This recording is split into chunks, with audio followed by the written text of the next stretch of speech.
Why trust and influence go hand in hand? That's what we're going to talk about in this video.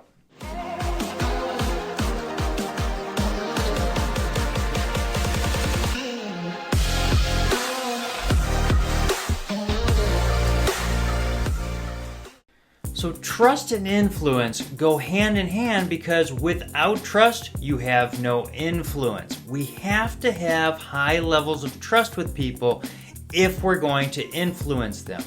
Just like in sales, just like in leadership, we have to have high levels of trust. We have to grow that if we want more levels of influence as well. And so we need to be growing trust on a regular basis.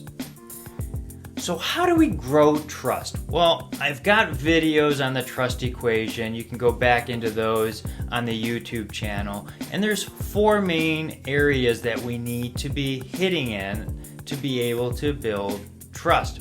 And so we need to build trust with those, and selfishness is part of it.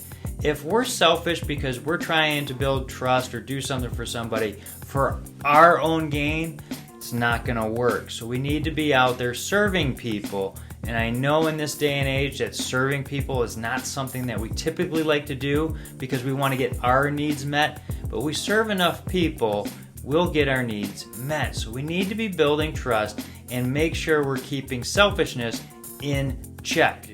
The second thing we need to do is be consistent. Yes, people trust consistency. That's right. Go look at Chick-fil-A. I talk about Chick-fil-A to no end, but they have a consistent way they serve the customers every single day. Those customers that are sitting in the long lines will do so because they know that they're getting consistent, good service. We need to be doing that because that makes trust by being consistent with people. If we can do that, we're going to raise our trust levels. And yes, that takes time.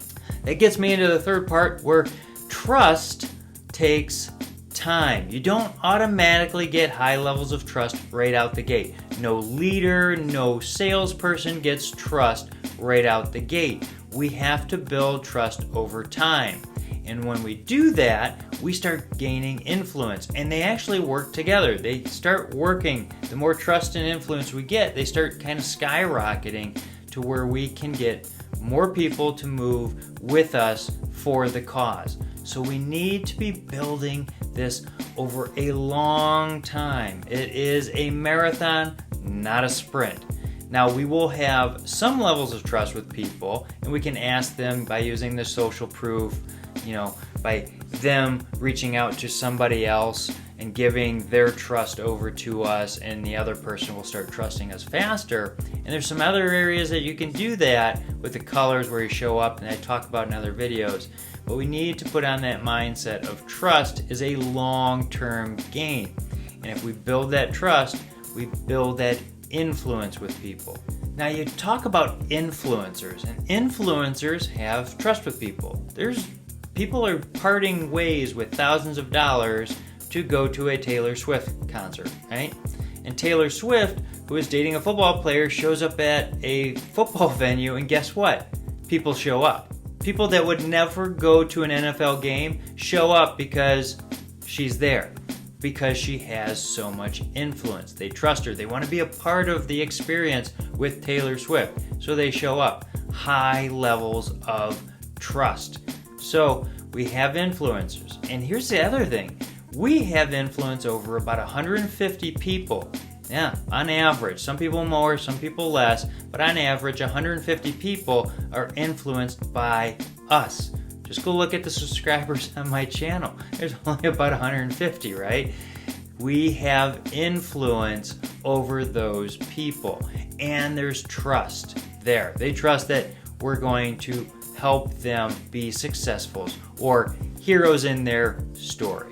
All right? So we need to be building trust. If you have questions on building trust or how that all works to build influence, feel free to reach out. Contact information is below. If this video is helpful, hit like, share, subscribe. Send it to somebody you think it might benefit. That's why I do these videos, to help you. We'll see you next time.